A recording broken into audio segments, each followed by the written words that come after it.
fait, là, ce discours-là, Charles le prononce devant des nobles de son pays, au moment où il y a une tension de guerre civile, c'est-à-dire qu'il vient juste de réunir des gens autour de lui, et il les persuade qu'il faut se rallier à sa cause pour gagner la guerre contre la régente qui a voulu l'écarter du pouvoir. Comme vous le savez, nous avons été frappés par l'envahisseur neustrien.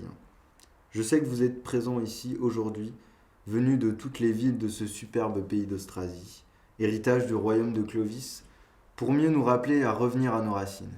Vous êtes venus de Reims, bien sûr, mais aussi de Metz, de Cologne, de Strasbourg, de Verdun, de Nancy, de toutes les vallées où sont encore si vivantes les traditions austrasiennes.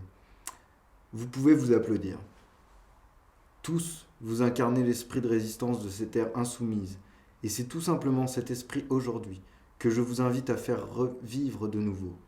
Soyez fidèles à ce que vous êtes.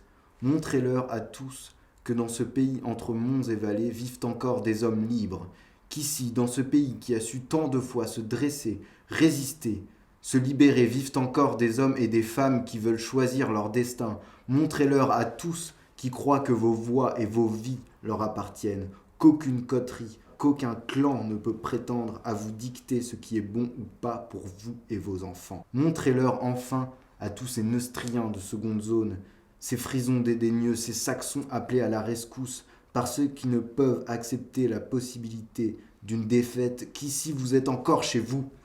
Aujourd'hui, il n'est plus temps de subir mais de choisir. Et le choix est simple. Il s'agit du suicide ou il s'agit du sursaut. Et grâce à moi, Charles, ce sera le sursaut. C'est le discours de Marion Maréchal Le Pen qu'on a changé et qu'on a recontextualisé. En fait, elle parle des Alpes-Maritimes. Ouais, c'est ça.